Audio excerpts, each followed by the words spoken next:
In clinical practice, two patients with the exact same trauma history and symptom severity exposed to the same mild stressor can react completely differently.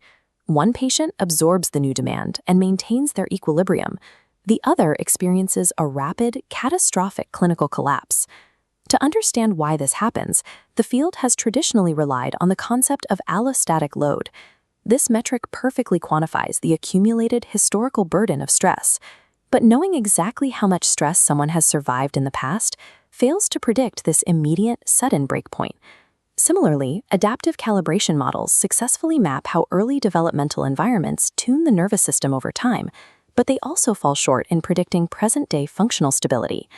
What psychoneuroendocrinology is missing is a formalized metric for the organism's present operating range. This missing variable is a proposed theoretical construct called regulatory bandwidth. Regulatory bandwidth measures the present, coordinated capacity of interacting stress systems to maintain stability when placed under immediate load. Think of this as a three-part timeline. Allostatic load maps the past. Adaptive calibration maps the developmental growth curve. Regulatory bandwidth maps the immediate present, the vertical capacity container available right now.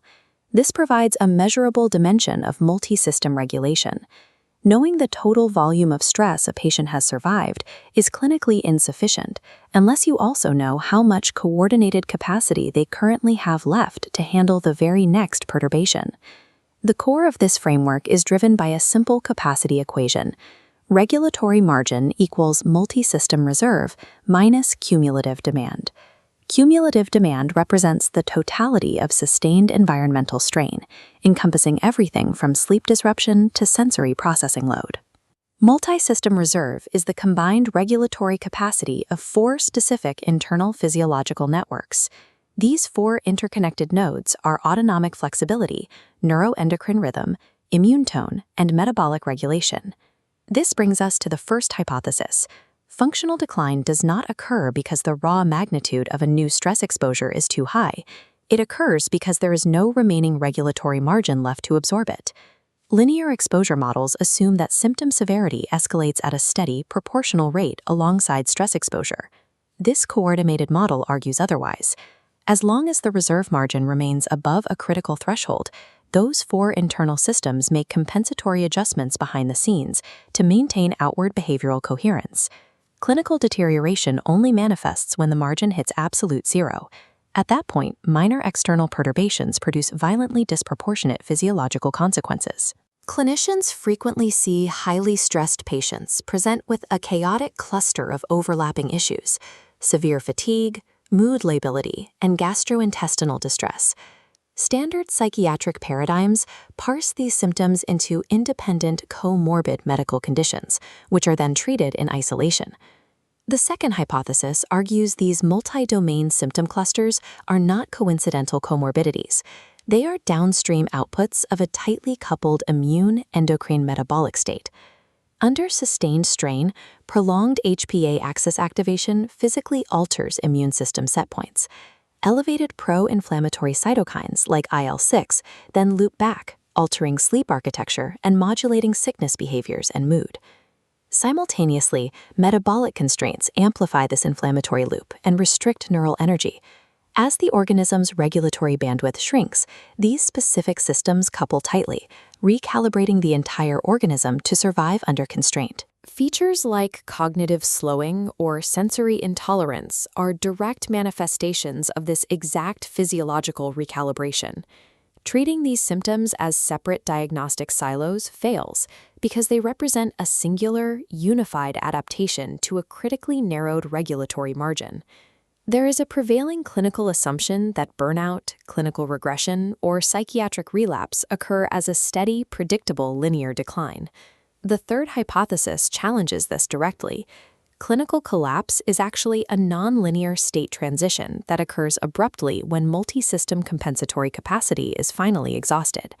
We can understand this through critical slowing down, a concept from nonlinear physics used to predict sudden structural or ecosystem collapse, which applies equally to human physiology.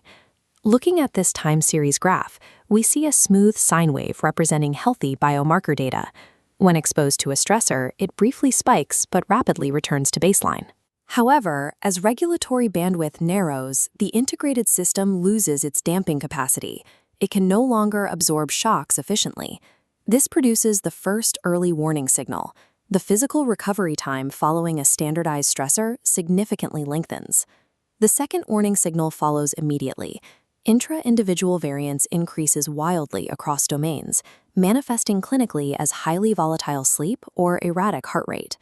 This highly volatile phase is the immediate precursor to a systemic bifurcation, the sudden clinical collapse.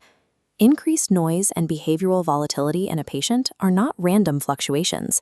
They are a predictable mathematical signature of an impending systemic crash. To make this theoretical framework practically useful, clinicians and researchers can empirically operationalize this continuous construct within cross-diagnostic cohorts. We begin by charting autonomic and neuroendocrine variables, assessing resting heart rate variability and diurnal cortisol slope. Next, we measure inflammatory tone and metabolic reserve, using indicators like hsCRP and fasting glucose. Finally, we track functional volatility through real-time behavioral assessments. By standardizing these variables, practitioners can continuously map the cross-domain coupling and estimate the precise amount of bandwidth remaining before a state transition. This operational matrix transforms an abstract theory into a measurable boundary limit, detailing the exact physiological constraints of the patient. Ultimately, the regulatory bandwidth framework dictates a strict shift in how psychiatric and medical treatments must be sequenced. Prioritizing high-demand, symptom-specific interventions, like exposure therapy or intense behavioral skill acquisition, carries severe risks if multisystem reserve is not assessed first. If a patient's regulatory margin is already critically constrained, adding new cognitive or behavioral load will simply force the state transition and cause treatment failure. This leads to step 1 of the new clinical sequence. Assess multisystem reserve using the identified biomarkers.